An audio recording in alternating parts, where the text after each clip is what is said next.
Thalassery Mahe bypass പ്രധാനമന്ത്രി നരേന്ദ്രമോദി അല്പസമയത്തിനകം നാടിന് സമർപ്പിക്കും. വീഡിയോ കോൺഫറൻസിംഗ് വഴിയാണ് ഉദ്ഘാടനം. മുഴപ്പിലങ്ങാട് മുതൽ അഴിയൂർ വരെ 18.6 കിലോമീറ്റർ ദൂരത്തിലാണ് പുതിയ ബൈപ്പാസ്.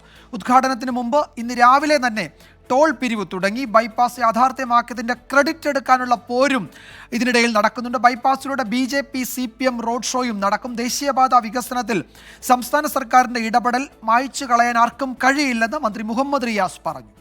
എവർ റോളിംഗ് ട്രോഫിക്ക് വേണ്ടിയല്ല ഞങ്ങൾ വികസന പ്രവർത്തനം നടത്തുന്നത്. BJPയുടെ അനിഷേധ്യ നേതാവ് കൂടിയായ മന്ത്രിയാണ് അദ്ദേഹം. പാർലമെന്റ് പറഞ്ഞു സംസ്ഥാന സർക്കാർ പണം തന്നിട്ടുണ്ട്. അപ്പോൾ അതുവരെയും പറഞ്ഞവർ യഥാർത്ഥത്തിൽ മാപ്പ് പറയുകയല്ലേ ചെയ്യേണ്ടത്? പുള്ളിമാൻ്റെ പുള്ളി തേച്ച് മാറ്റി കളഞ്ഞാലും പോകില്ല എന്നുള്ളതുപോലെ ദേശീയപാത വികസനത്തിൽ സംസ്ഥാന സർക്കാരിൻ്റെ ഇടപെടൽ എത്ര തേച്ച് മാറ്റി കളയാൻ നോക്കിയാലും അത് മായില്ല. സജോ ദേവസ്യ വിവരങ്ങൾ നൽകും കണ്ണൂരിൽ നിന്ന്. സജോ, ഒരു തെരഞ്ഞെടുപ്പ് കാലത്താണ് ഈ ബൈപ്പാസിന്റെ ഉദ്ഘാടനം നടക്കുന്നത്.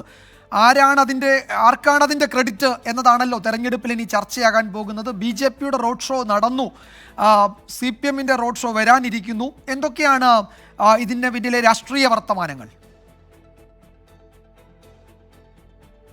ൊടുവിലാണ് തലശ്ശേരി മാഹി ബൈപ്പാസ് യാഥാർത്ഥ്യമാകുന്നത്. 1543 കോടി രൂപ ചെലവിൽ മുഴപ്പിലങ്ങാട് മുതൽ അഴിയൂർ വരെ 18.6 കിലോമീറ്റർ ദൂരത്തിലാണ് പാത. അല്പസമയത്തിനകം പ്രധാനമന്ത്രി നരേന്ദ്രമോദി വീഡിയോ കോൺഫറൻസ് വഴിയും പദ്ധതിയുടെ ഉദ്ഘാടനം നിർവഹിക്കുകയും ചെയ്യും.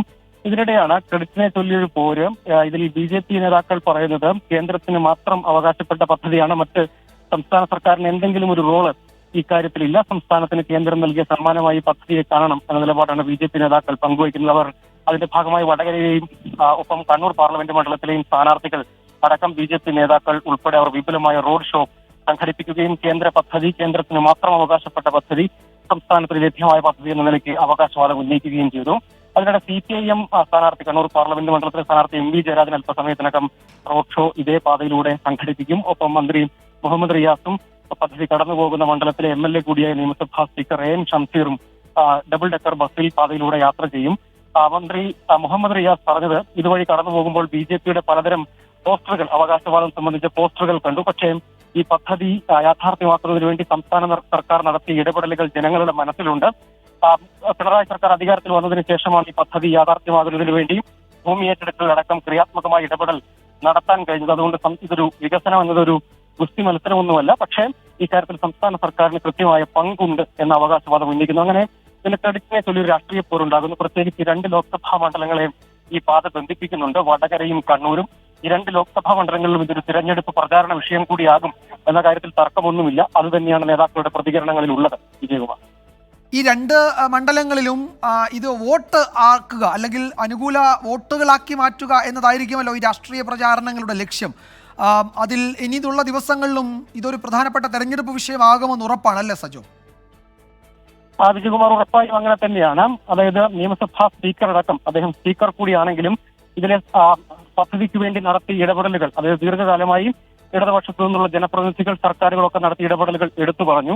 മന്ത്രി മുഹമ്മദ് റിയാസും ഭൂമി ഏറ്റെടുക്കലടക്കം, ഇത് LDFന്റെ പ്രകടന പത്രികയിലടക്കം NH-66മായി ബന്ധപ്പെട്ട പദ്ധതി യാഥാർത്ഥ്യമാക്കുന്നതിന് വേണ്ടി എല്ലാ ഇടപെടലും നടത്തുമെന്ന് പറഞ്ഞു. അങ്ങനെ സംസ്ഥാന സർക്കാർ നടത്തിയ ഇടപെടലാണ് ഒടുവിൽ ഫലം കണ്ടത്. പദ്ധതി ഇത്ര വേഗത്തിൽ, ഒടുവിൽ 2018 പിണറായി സർക്കാരിന്റെ കാലത്ത് വളരെ വേഗത്തിൽ ഭൂമി ഏറ്റെടുക്കൽ പൂർത്തിയാക്കാനും അതിലെ സംസ്ഥാന വിഹിതം, ഭൂമി ഏറ്റെടുക്കലുമായി ബന്ധപ്പെട്ട സംസ്ഥാന വിഹിതം കൃത്യമായി നൽകുന്നതിനും ഇടപെടൽ നടത്തി. അതുകൊണ്ടാണ് ഈ പദ്ധതി യാഥാർത്ഥ്യമായത് എന്ന് ആവർത്തിച്ച് പറയാൻ ശ്രമിക്കുന്നതും കണ്ടു. അതായത് സംസ്ഥാന സർക്കാരിന്റെ ഒരു വികസന നേട്ടമായി തന്നെ ഈ തെരഞ്ഞെടുപ്പ് കാലത്ത് ഇതിനെ ഉയർത്തിപ്പിടിക്കാനുള്ള ശ്രമങ്ങൾ നടക്കുന്നുണ്ട്.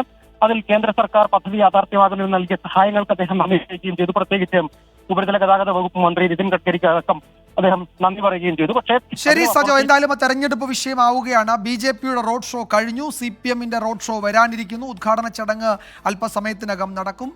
ഒരു രാഷ്ട്രീയ വിഷയമായി ഇതിനോടകം മാറിയിട്ടുണ്ട്. ആ ചർച്ച തുടരുകയും ചെയ്യും.